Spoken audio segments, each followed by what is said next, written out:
Cartoon TV 27.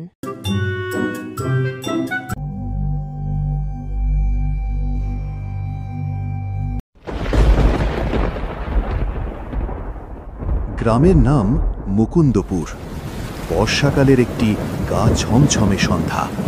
বৃষ্টি হচ্ছে, মেঘ গর্জন করছে, আর সঙ্গে বিদ্যুৎ চমকানোর আওয়াজ। গায়ে তখন কোনো লোকজনের দেখা পাওয়া যায় না। সকলে বৃষ্টির দিনে হয়তো ঘরের ভেতরই বৃষ্টির মজা নিচ্ছে। এমন সময় ধীরে ধীরে বৃষ্টি কমছে। কি গো, শুনছো? আমি আসছি এখন তাহলে। বৃষ্টি তো নেই এখন আর। গেলাম তবে, বুঝলে? দরজা ভালো করে আটকে দিও। হ্যাঁ, সাবধানে যেও, আর ওখানে পৌঁছে আমায় জানিও।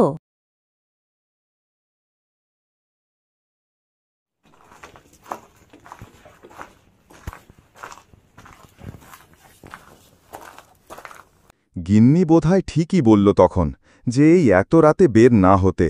না হয় কাল সকালেই বের হতাম। খুব কি একটা দেরি হয়ে যেত। সে যাই হোক, বেরিয়ে যখন পড়েছি, এখন আর ভেবে কি হবে? দেখি ভগবানের কি ইচ্ছে হয়। এই ভেবে সোমনাথ একা রাতের পথে হেঁটে চলে। এদিকে রাতও ভারী হয়ে আসছে। বনের মধ্যে দিয়ে যাওয়ার সময় সোমনাথ কেমন যেন গা ছমছমে ভাব অনুভব করছে। কিন্তু উপায় নেই। বেরিয়ে যখন পড়েছে, যেতেই হবে। যে করেই হোক তাকে স্টেশনে পৌঁছতেই হবে। এভাবে যেতে যেতে হঠাৎ সোমনাথ কারো একটা উপস্থিতি অনুভব করল, যেন কেউ তার আশেপাশেই আছে। ঠিক এমন সময়ে একটা অদ্ভুত আওয়াজ ভেসে আসে সোমনাথের কানে। সোমনাথ রুদ্ধ হয়ে যায় সেখানেই। তার মনে হচ্ছিল শব্দটা ঠিক তার মাথার উপর থেকে আসছে। কিন্তু মাথার উপরে তো খোলা আকাশ, কিভাবে কেউ সেখানে থাকতে পারে? এরপর সোমনাথ সাহস করে তাকালো তার মাথার উপরে, আর তারপর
তো রাহুল, আসতে রাস্তায় কোনো সমস্যা হয়নি তো?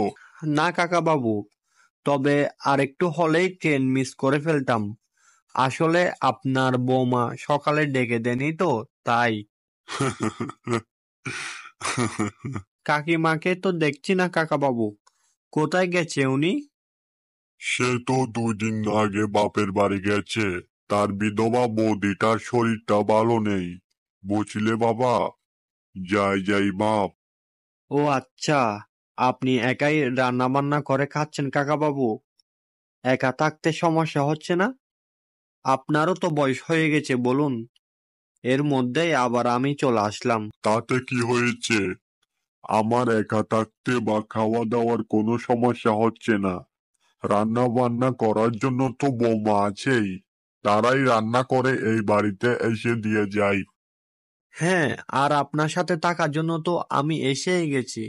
আপনার আর কোনো ভয় নেই। না বাবা, আমি ভয়টই পাই না। ভূত মানে কি ভয় নাকি পাগলা? না মানে, তবুও। তা আজকে যাবে নাকি ভূতের সন্ধানে? এই গ্রামে ভূত আছে নাকি কাকা বাবু? না, এই গ্রামে ভূত নেই। তবে একটা পুরনো জমিদার বাড়িতে এক অতৃপ্ত আত্মা আছে বটে। ও আচ্ছা। তো চলো আজকে তার সন্ধানে। তোমার কাকিমাও বাড়িতে নেই, এই সুযোগে একটু অ্যাডভেঞ্চারও হয়ে যাবে। কিন্তু দূর বোকা, আমি আছি না, কোনো ভয় নেই। তুমি শুধু এই বুড়োটার সঙ্গে চলো।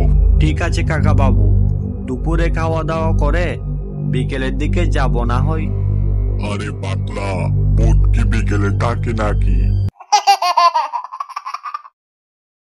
বিকেলে তো ওই বাড়িটাই মিস্ত্রিরা কাজ করবে। আমরা যাব রাত 12টার পর। ঠিক আছে কাকা বাবু, তবে তাই হোক।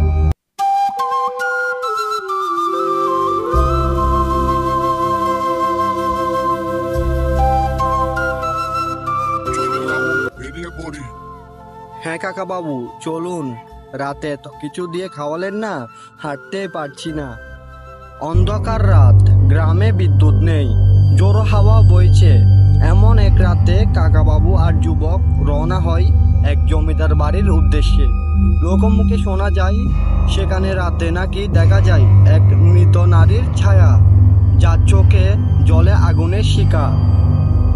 কাকাবাবু, বাড়িটা দেখে তো সত্যি ভয় লাগছে এবার। ভয় পেলে চলবে না, সত্যি জানার জন্য সাহস লাগে, বুঝলে? ঠিক আছে কাকা বাবু, চলুন এবার ভেতরে যাওয়া যাক। ঘরে ঢোকার পর সব আলো নিভে যায়, আর একটা অদ্ভুত মেয়ের কান্নার আওয়াজ ভেসে আসে কানে। রাহুল আসল রহস্য জিজ্ঞেস করলে কাকাবাবু বলেন, বাড়ির পেছনে লুকানো আছে এক রহস্য, এক বুড়ো জমিদার ও তার মেয়ের হত্যার কাহিনী। সেই জমিদারের মেয়ে প্রতিদিন বাবার জন্য কাঁদে, বুঝলে রাহুল? হ্যাঁ কাকাবাবু, বুঝলাম। এরপর কাকাবাবু মেয়েটির নাম করে একটি মোমবাতি জ্বালালেন এবং বললেন, তোমার দুঃখ আর থাকছে না, তুমি মুক্ত। এক তীব্র হাওয়ার সঙ্গে দরজা খুলে গেল, সকল আলো আবার আগের মতো জ্বেলে উঠল, আর সব নিঃশব্দ।